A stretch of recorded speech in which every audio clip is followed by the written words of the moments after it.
time, nagkaroon na to ng approve. Yun ang sinasabing magiging epektibo sa iyong buhay kapag ang pabor ng Diyos ay na-receive mo. Ngunit kung na-receive mo ang mga pabor at blessing ng Diyos, huwag mong i-deny. Huwag mong ikahiyang i-testimony. Bakit? Paano malalaman na ibang tao na may Diyos pala? Paano malalaman na ibang tao na ang sa pamamagitan ng pananampalataya, ikaw ay pinapapaboran ng ating Panginoong Yesus? Amen po ba? Ano man sakit karamdaman, kaya niyang pagalingin. Amen po ba? Nakita namin number 2. Number 2, God's favor affects every area of your life. Ayan. Ginawa niya ito upang sa darating na mga panahon ay maipakita niya na di masusukat. Ano sabi hindi masusukat? Kasaganahan ng kanyang kagandahang loob sa kabutihan niya nasa atin sa pamamagitan ni Jesucristo. Yun yung mga pabor na talagang epektibo dahil nakikita nyo yung kagandahang loob ng ating Panginoong Yesus. So, you can find us the future, matanda ka man, bata ka man, o katamtaman ng edad mo, lahat yun pwede nyo ma-receive ang pabor ng ating Panginoong Jesus. Number 3, God began showing you His favor even before you were born again. Kahit nung hindi ka pa born again, kahit nung hindi ka pa Christian, naranasan nyo na. Ikaw at ako, naranasan nyo na ang pabor. Pero ito ang one thing.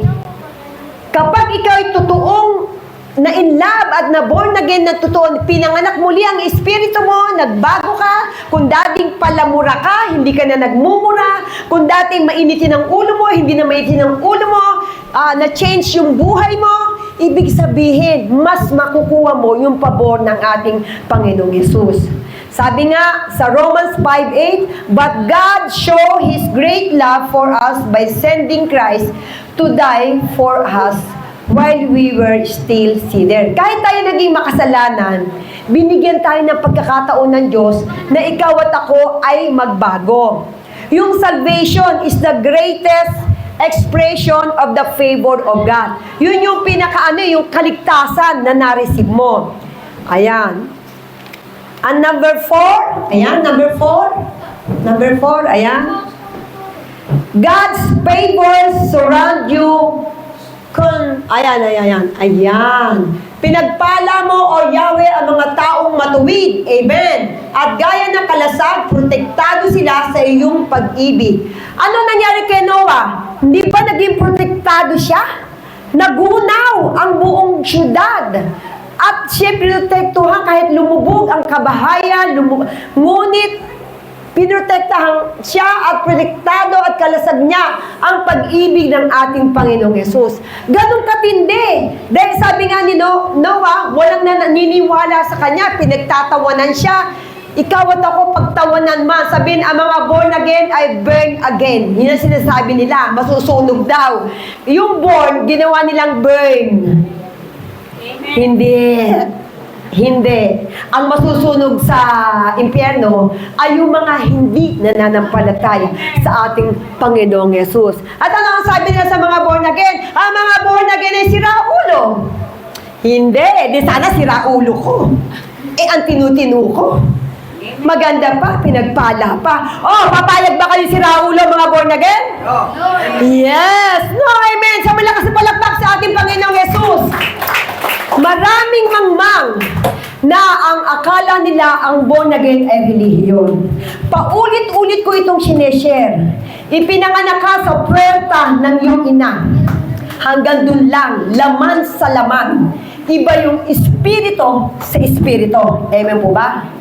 When you born again Christian, you have the baptize of the Holy Spirit when you accept Jesus Christ, the Lord and your Savior, King of Kings, Lord of Lords in your life.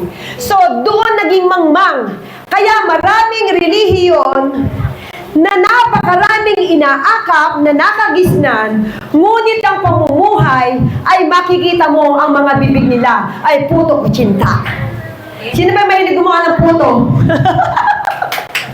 Puto ko tsinta. Nakulang na lang ay, sabi ko nga, may narinig ako na minumura niya yung nanay niya. Alam niyo naman yung mura. Sabi ko, hindi naman ikaw inaaway ng nanay mo. Minumura mo yung kalaro mong bata. Ano ba kasalanan ng nanay mo? Eh, hindi naman po si nanay ang minumura ko eh. Eh, sino? Ano, ulitin mo nga ako minumura. Ay, oo nga, ina. Nananahimik yung nanay mo, pinaghahanda ka ng pagkain, pinagluluto ka, inaalaga ka, tapos nananahimik, minumura mo. Kaya yung mura, minsan ay sobrang mangmang ng mga bata. Kaaway ba nila ina nila? No. Eh, bakit nagmumura sila ng tungkol sa ina? Ang sinabi ko sa amin. Oh, kaya nga. Ako ang nagsabi sa inyo niyan. If you, true born-again Christian, walang lalabas sa bibig ng mura. Amen. Walang lalabas sa bibig na galit o yung hinanakit. Walang lalabas na yung masasakit na curse. Hindi ka totoong born-again kapag nagmumura ka pa. Amen po. Bakit? New creation ka na eh. Basura yan sa bibig mo. Basura yan kapag ikaw ay nagmumura. Basura yan kapag nilalait mo ang kapwa mo. Ano ang sabi ni Lord? Ang nais ko sa bibig mo ang lalabas ay pagpapala. Ang nais ko sa bibig mo ang lalabas ay ang kapangyarihan ko. Na ako'y nagpapagaling, ako'y nagpapala. Kaya nga sabi, Christian, gising na. Share the word of God. Amen po. Bawal na tayo matulog. Marami nang nangyayaring kababalaghan sa mundong ito. Andun yung nagpapaulan ng apoy ang Panginoong Jesus. Katulad ng nangyari sa California, San Diego, California. Umulan ng apoy, nasunog ang isang panay Hollywood actor at actress ang andoon. Nag-impok ng maraming salapi. Ngunit, ang kayamanan ay nananakaw. Amen po ba? Ngunit, yung legacy na pagiging totoo mo kay Kristo, kayamanan yan. Sabi mo sa katibi mo, kayamanan ang pagiging totoo sa harapan ng ating Panginoon Jesus. Ikaw at ako ay may buhay na walang hanggan na hindi masasayang. Kaya sabi ko, Lord, salamat, binis mo kami ni Pastor Rolly bilang manggagawa. Bilang magmahal na mga kapamilya ko dito sa Malolos. Hindi lang Malolos ang ating masasakupan. Mga nakikinig ng live sa iba't ibang bansa. Pinagtanim na sa atin dito sa gawain, taga Canada, taga San Diego. Salamat sa mga tanim nila. At balang araw makikita nila na ito'y kagamit-gamit. At coming soon, magpapabubong na tayo dyan sa garahe. Glory to God, may inihipo si Lord. Dahil gusto ni Lord maging mega ang ating pagmamahal sa Kanya. Amen po ba? Malaking testimony yun. Yung maraming pamilya na maliligtas. Amen po ba? Yun yung pabor. Kaya sabi ko, Lord, salamat na extend ang aking mga pamilya. Hindi lang kayo 15 kapamilya ko. Libu-libong pamilya ang mamahalin natin. Yan ang nais ng Diyos. Dahil walang limitasyon. Amen po ba? Walang limitasyon ang kapangyarihan ng Diyos. Walang limitasyon ang pabor o favor of God na mararanasan mo. Kung dati hindi ako nagpupunta na ibang bansa, 2 beses na ako nakarating ng Thailand because the favor of God. Amen po ba? At glory to God, September 25, nag-Thailand ako. And December 2 ay Japan.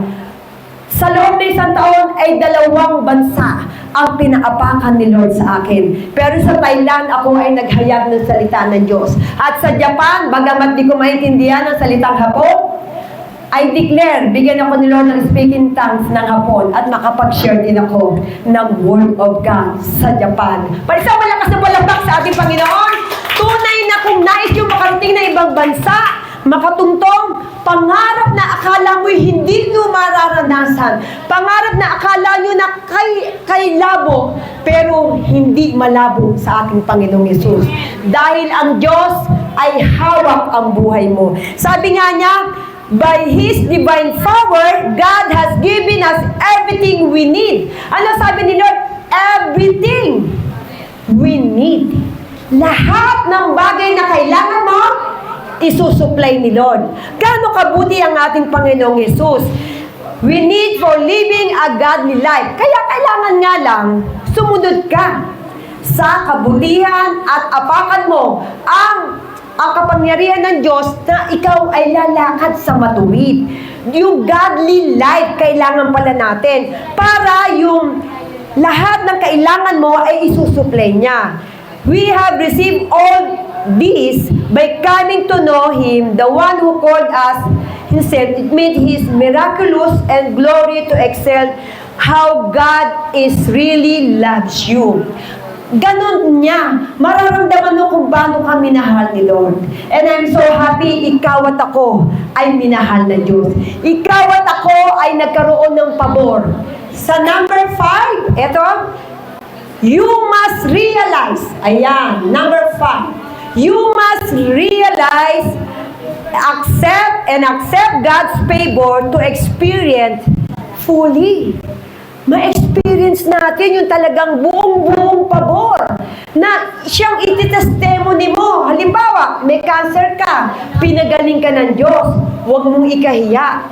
Tumayo ka dito, itestimony mo. Bakit? Sino napapangaralan? Yung nagkasakit ba o ang Diyos? Ang Diyos. Kaya nga sabi, may 10 ketungin na pinagaling si Lord.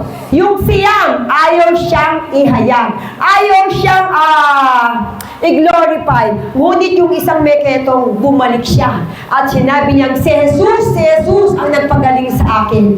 Yun ang gusto ng Diyos. Eka nga, pag binigyan ka ng, eto literal lang, pag binigyan ka ng kapatid mo ng pabor, hindi ka bang papasalamat? Binigyan ka ng kapatid mo ng pabor, hindi ka ba magpapasalamat? Ayan, ganun din ang Diyos. Kapag binigyan ka ng maraming pabor ng Diyos, ibalik mo sa Diyos. Kasi yun ang gusto ng Diyos. Alam ng Diyos na ikaw ay pinaburan niya, ngunit kung kinalimutan mo ang mga blessing, pagpapagaling ng Diyos, ang pagpapala ng Diyos sa'yo, tinalikuran mo, at parang wala lang. Ang hirap kaya nung ganun parang wala lang. So sabi nga, mag-glorify natin si Lord kapag lahat ng bagay ay pinasasalamatan. Kaya nga ano sabi niya sa kanya salita? Whatever you do it by the glory of God. Thanksgiving always.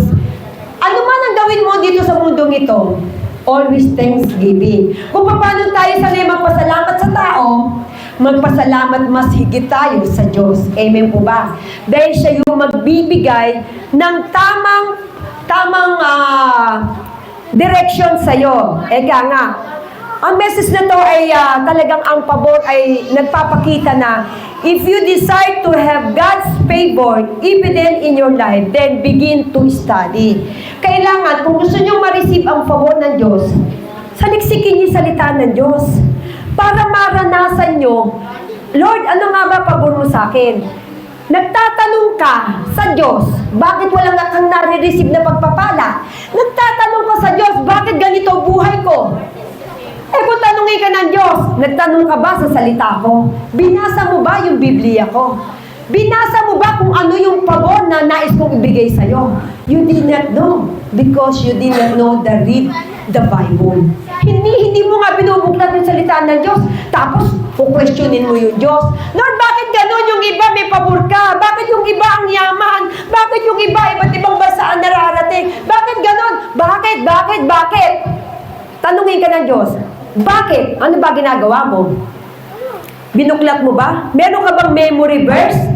Ano yung sinabi ko sa'yo? Ano yung pagpapala? Baka about blessing, wala kang alam na quote. You did not know receive the blessing and the favor of God. Wala kang armas. Kaya nga ang sabi ng Diyos, ang Biblia, ang sandata, para ang pabor, blessing, himala, ay maranasan mo because you know the Word of God. And you meditate day and night. And meron kang armas. Nasasabihin ng Diablo, siyempre, kaya marami nagsusuicide. Amen po ba? Marami nagpapakamatay. Lack of knowledge, the Word of God. Mang-mang. mangmang sa salita ng Diyos. Dahil sisisihin pa nila ang Diyos. Kaya, di ba yung may note pa nga, nag-suicide. Yung iba naman, pinasabi o nag-live pa bago mag-suicide. The point is, kung sila ay mayroong relasyon sa ating Panginoong Yesus, do you think magpapakamatay yun? Kung alam nila ang pabor at kaligtasan na ibinigay ng Diyos sa kanila, do you think magsusuicide yun? Hindi. Kaya nga ang sabi ng Diyos, mga anak, huwag kayong maging mangmang. Read the Bible. Meditate at night. Andito ako. Andito ang hininga ko. Andito ang kapangyarihan ko. Andito ang espiritu ko. Ano ang sabi ng Diyos? Ang Biblia ay hininga ng ating Panginoong Hesus. At the way na you read the Bible verse, ay doon mo nakikita na ikaw yung kinakausap. Kung paano si Pacquiao, hindi naman siya dating born again. Ngunit nung siya ay mayaman na at sobrang problema na siya, lumuhod siya. At nung nakita niya isang talata na siya pala ay makasalanan, na siya pala kahit anong yaman niya, malulusaw lang yung yaman niya. Maraming mayaman na wala kang madadala kahit piso, 5. Bakit imbes ka ng imbes sa kayamanang panglupa? Mag-imbes ka naman sa salita ng Diyos. Dahil yun ang kailangan, lalo na mga nasa ibang bansa, mga nangungulila sa pamilya, sa kapatid, sa mga mahal sa buhay, sa girlfriend o sa asawa. Kahit nasa ibang bansa ka, pero kung sinasamahan ka ng Diyos at patuloy ka nagbabasa ng Biblia, hindi ka maho-homesick. Amen po ba? And glory to God, yung anak kong si David na nasa Europe, nasa Czech Republic. Mami, nung Sunday, day off ko, nagsimba ako. Glory to God, dahil yung anak ko, natamnan ng salita ng Diyos. Siya yung taga-ahain dito ng mga spaghetti, siya yung taga-ahain ng pansit, siya yung, nakikita niyo yung pangalawa ko na yon, siya yung tumutulong sa gawain ni Lord. At dahil sa pagtulong niya, sa gawain ni Lord, sa pagmamalasakit niya, ano ibinigay ni Lord na pabor? Ano ibinigay ni Lord na pabor sa anak ko? Sinagot ko ng Lord. Sinagot ni Lord na makarating siya. Dahil pangarap niya makarating ng ibang bansa. Sinagot ni Lord na aprobahan yung kanyang working visa sa Europe. And glory to God, kapag may tinatanim ka, maliit man o malaki yan, sinasabi ko sa'yo, aani ka. Sabihin mo sa katabi mo, aani ka. Huwag kang manghinayang sa pagmamalasakit sa gawain ng Diyos. Ano man ang naitutulong mo rito, ang Diyos ang magsusukli sa'yo, hindi ako. Ang Diyos ang magbibigay ng millions time para ikaw at ako ay makaranas ng pabor na hindi mo pa nararanasan. Isang malakas ang palakpakan, Panginoon. Pabor na hindi natatapos. Pabor na habang buhay ka, ay bibigyan ka ng love, guidance ng Diyos sa iyong buhay. Ganun siya kabuti. All you have to do is to accept the faith of God. Accept Jesus Christ. Accept na ikaw ay makasalanan noon. Ngunit ngayon, hindi ka na makasalanan. Bakit? Nilinis na ni Lord ang puso mo. Ikaw at ako ay busilak na yung puso. Kaya nga sabi, pusong dalisay ang nais ko. Ikaw at ako ay gusto ng Diyos maging dalisay. Ganon siya kabuti sa'yo. The favor of God is your now. Amen po ba? Are you receive now? The favor of God ay marireceive mo basta't nanampalataya ka. How do we receive favor from God? Paano nyo ito marireceive? When you believe the miracle of God. When you believe that Jesus Christ, your Lord and your Savior. Siya lang talaga. Attracting God's favor involves living a life of faith. Mamuhay ka na nananampalataya. Mamuhay ka na may pag-ibig sa kapwa. Mamuhay ka na mayroong pag-ibig sa Diyos. Mamuhay ka na ibinabahagi ang kabutihan ng Diyos sa iba. Kung ikaw ay naligtas at na-born again, huwag mong salirinin yan. Share the Word of God. Maraming mangmang at maraming dapat malaman na ang Biblia ay hindi dapat baliwalain. Oo, mayaman ka, ngunit di ka nagbabasa kahit isang talata ng Word of God. Patuloy kang magiging mangmang sa harapan ng Diyos. Sabi sa living of life of faith, which include loving And obeying God, ang pagsunod ay kailangan natin. Amen po ba? Kung paano tayo sumusunod bilang, halimbawa ako, boss, sumusunod yung mga tauhan ko, andun yung pagsunod nila. Ibe-bless sila. Bakit? Kasi meron silang obeying heart. Marunong silang sumunod. Yun din ang gusto ni Lord eh. Always obeying the Lord command. Ano ba yung utos niya? Love your enemy. Amen ba? Love your neighbor as you love yourself. Mahalin mo lahat ng tao. Kasi kung hindi ka sanay magmahal, paano may babahagi yung pagmamahal ni Lord? Do you think may babahagi mo yung pagmamahal ni Lord kung ikaw ay galit sa kapwa mo? Kung ikaw ay galit sa totoo mong kapatid? Kung ikaw ay galit na galit sa mga kaibigan mo? Galit ay hindi sa Diyos yan. Amen po ba? Galit ay sa demonyo yan. Kaya nga, ang galit nakakapatay, nakakadistract. Kaya nga, ano sabi? The favor of God, yung 9 fruit of the Holy Spirit, yung love, kailangan nasa iyo. Sabi, God's praying and praising Him. Ano yung ginawa natin kanina rito? Nag-praising tayo. Amen. Yun ang gusto ng Diyos. Praising Him and showing kindness and integrity to others. Yun ang gusto niya. Kasi tayo, pag namatay, wala naman tayo ibang gagawin sa langit kundi umawit eh. Wala kang ibang gagawin kundi umawit. Umawit ng umawit, kaya kahit sintinado ka, sabi mo, kung ako kasi sintinado, pero gumanda yung boses ko dahil umawit ako ng umawit kailan. Kaya kahit medyo paling ang boses mo, sabi mo sa katabi mo, kahit paling ang boses mo, pagagandahin ni Lord yan. Amen. Bakit? Dito pa lang sa lupa, mag-practice na tayo. Bakit? Pagagit sa langit, wala ka na may ibang gagawin, kundi praising Him every day. Lagi kang mag-praise and worship to God. Wala nang trabaho doon. Kakanta ka lang. Kaya dito pala, gusto ni Lord, ikaw at ako, sabihin mo sa katabi mo, ikaw at ako, ay magboboses anghel. Para pin nyo na talagang ang banal na Espiritu Santo ay sumasa iyo. When you praise and worship to God, nararamdaman nyo yung pag-iyak, nararamdaman nyo yung bawat letra, nakita nyo yung mananatili. Ayan. Ayan, mayayari na po tayo, pero dahil gusto ko itong mananatili, may nag-request sa atin na kantahin natin to. Ayan. Magsitayo po tayo sa ating, yung tumutugtog, awitin natin yung mananatili. Kailangan manatili, sabi mo sa katabi mo, kailangan manatili ang pag-ibig ng Diyos sa puso mo.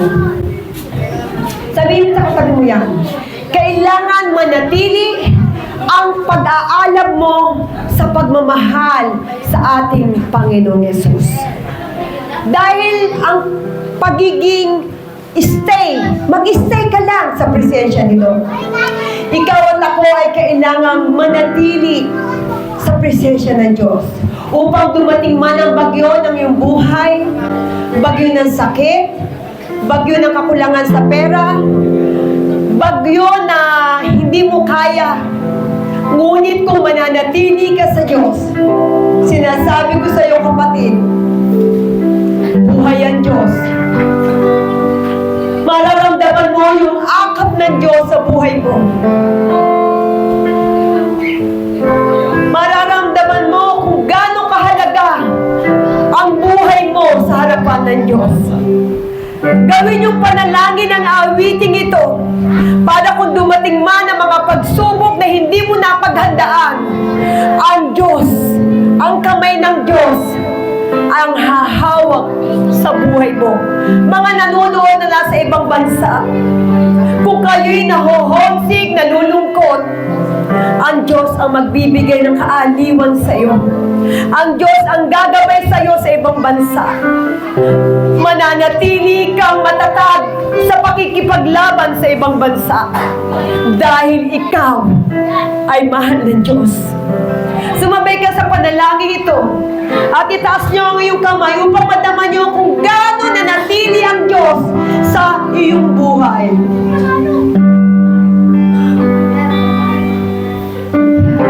Ay,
Mga pabor na unlimited, O God.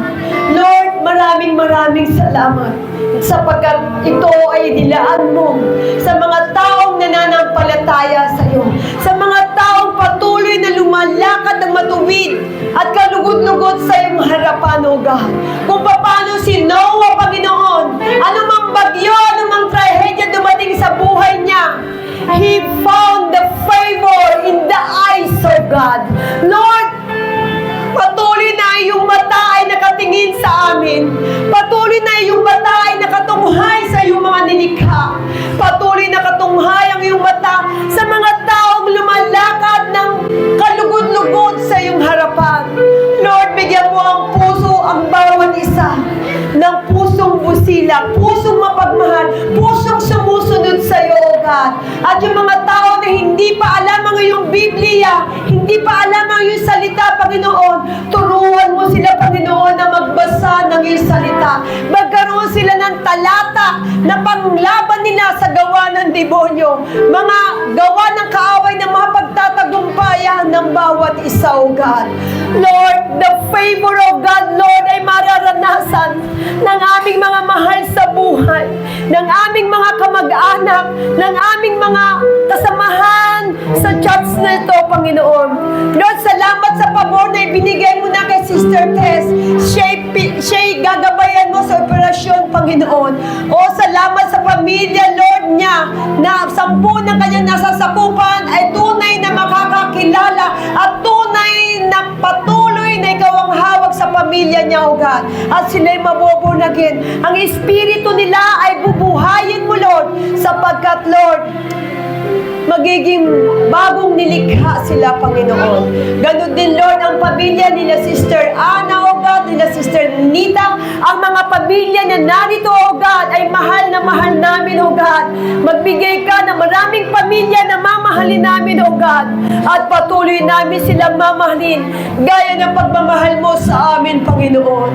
At ganon din, Lord, patnubayan mo ang aming mga members sa Canada, sa San Diego, California, sa Japan, at sa lahat ng bansa na nagbibigay, Lord, dito para lalong lumaganap ang iyong salita at patuloy matutupad ang mega na patuloy mong nais sa church na to, O God. At darating ang panahon, Lord, lalabas kami sa North Highland, Panginoon. Bibigyan mo kami, Lord, ng lupa doon sa highway, Panginoon. Kung paano, Lord, humahagba kami sa pabor mo, Panginoon, ang unlimited favor, Lord, I receive right now. I receive right now, O God. At patuloy na marireceive ng inyong lingkod na si Pastor Winona at si Pastor Ronnie upang ang aming mga member ay patuloy din i-bless at patuloy, Lord, sila lalalim at marami kang idadagdag na drummer, guitarist, musician, backup singer, song leader, Panginoon, at patuloy leaders of leaders ang ibibigay mo sa iglesyang ito, O God. At ganun din, Lord, ang mga women of God, Lord, na mga kananayan at mga katatayan, Panginoon, kabataan, bata, Panginoon, ay muling sisigla sa paglilingkod sa iyo. At patuloy dinadalangin ko, Panginoon, ang anniversary na gaganapin namin sa December 14. Lord, basbasan mo ang compound na to ng iyong kapangyarihan, ng iyong anointing, Panginoon, na maging maayos ang aming first year anniversary sa December 14, O God. At we declare, Lord, ikaw ang patuloy na mangunguna sa gawain ng Precious Holy and Dies of Jesus, Malolos chapter, O God. Thank you, Lord, in Jesus' name, amen and amen. Sa malakas na palakpak, sabi po.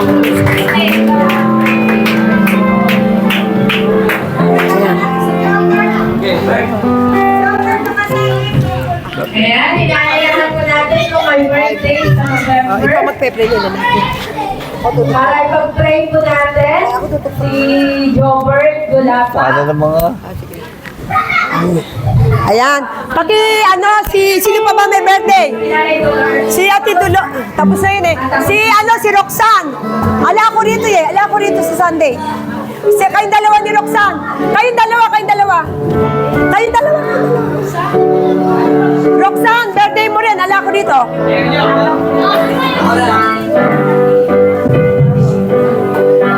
Roxanne, ala ko Happy dito. natin ang happy birthday. Maupo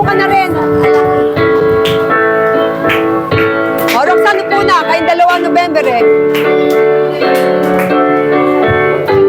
Ayaw pa.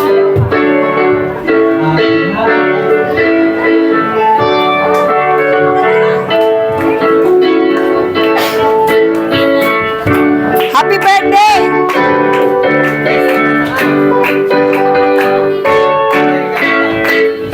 Happy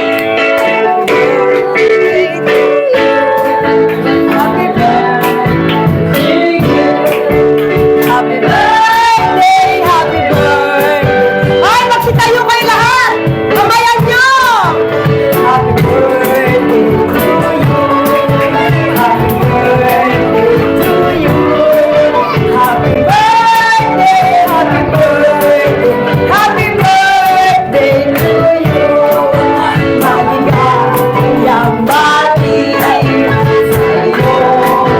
sila.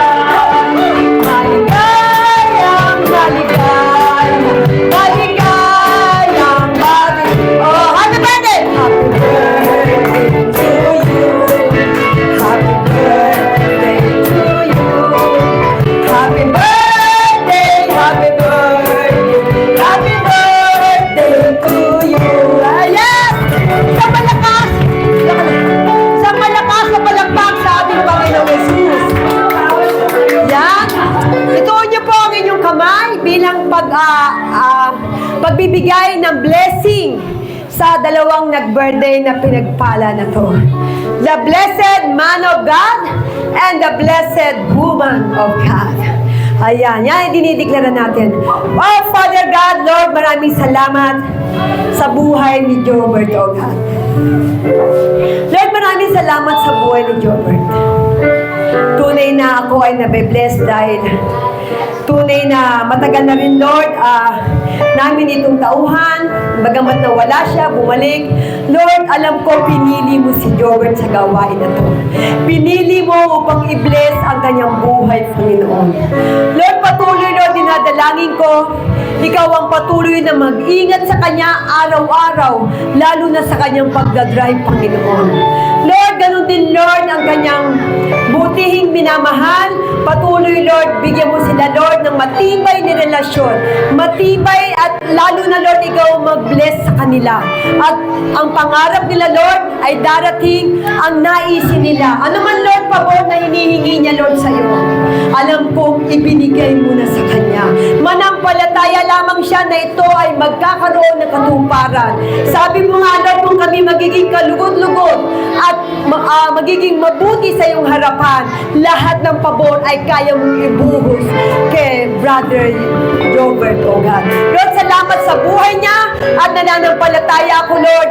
Patuloy mo siyang iingatan, pagpapalain mo ang kanyang kamay at pagpapalain mo ang kanyang pamilya, oh God. Lord, dinadalangin ko rin, Lord, si Sister Roxanne, oh God. Lord, salamat sa buhay ni Sister Roxanne. Ito, Lord, ay para ko na itong kapatid, Panginoon, at matagal na ang aming samahan. Minahal ko si Roxanne, Panginoon, at lalo mo siyang mamahalin, Panginoon, dahil nakikita mo siyang naglilingkod sa iyo. Siya ay patuloy na gagamitin mo sa pag-awit at pagtuturo sa mga bata, Panginoon. Lord, alam ko, Lord, i-bless mo ang buhay ni Sister Roxanne. Yung pangarap niya na magkaroon ng pamilya sa tamang panahon, inihahanda mo na, Lord, ang para sa kanya. And I pray, Lord, kung paano bless mo ang buhay ni Pastora Winona, buhay ni Roxanne ay magiging ka-bless din, Lord, O God. Salamat sa buhay niya at ingatan mo ang kanyang mga kapatid at kanyang magulang, Panginoon. Patuloy na siya'y patuloy gagamitin.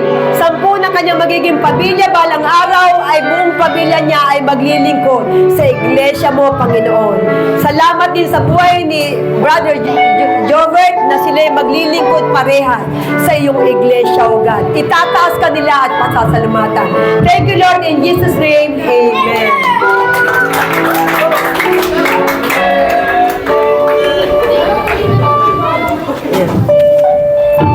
Sige po, manatili po tayong nakatayo at tayo po itatao na sa panghuling panalangin at benediction. Ngayon po ay mamaya habang kumakain po tayo, yung mga nanay ay meron po. May practice tayo. Huwag mo nang alis mo. Para unti-unti po habang nalalapit yung ating Anniversary. anniversary, ma-practice niyo po, matutunan niyo na yung ating. Hindi po tayo manalangin. Panginoon, kami pinagpapasalamat sa oras na ito. Salamat sa natapos na gawain. Naniniwala po kami, hindi ko natapos kundi may gagawin ka at may ginagawa ka na Panginoon sa buhay ng bawat isa. Naniniwala po ako, kami, may plano ka at maganda yung plano mo sa buhay ng bawat isa, Panginoon. Dalahin ko po, samahan mo po sila ng iyong kapangyarihan sa kanilang mga tahanan. Paglarin mo, Panginoon, ang pag-ibig na nagmumula sa iyo, yung kapayapaan, pag-alakan ng manatili sa bawat pamilya. Panginoon, alam maggawa ng kaaway, sakit, karamdaman, pininawasak namin in the name of Jesus. At patuloy po, yung pag-alakan na nagmumula sa iyo, yung patuloy na manatili, habang sila'y nagsasama-sama, Panginoon, patuloy na yung pag-alakan sa kanilang mga puso, yung pag-ibig sa iyo na more of you, yung kanilang maranasan. Pagpalain mo yung kanilang buhay, ikaw mag-provide, Panginoon, lahat ng kanilang pangangailangan. Ipakita mo, Lord, ang iyong kapangyarihan sa kanilang pagsunod po sa iyo. Masaganang pagpapalay, dadaloy ang iyong kapangyarihan sa kanilang mga puso. Maraming salamat po, Panginoon. Taas po natin ang ating mga kamay. May the grace of the Lord Jesus Christ, the love of God the Father, and the fellowship of the Holy Spirit be with you all. The Lord bless you and keep you. The Lord make His face shine upon you and be gracious to you. The Lord turn His face toward you and give you peace. Maraming salamat po, Panginoon. Sa iyo po ang lahat ng papuri, lahat ng pasalamat sa mga sa pangalan po ng Jesus. Ang lahat po ay magsabi ng Amen.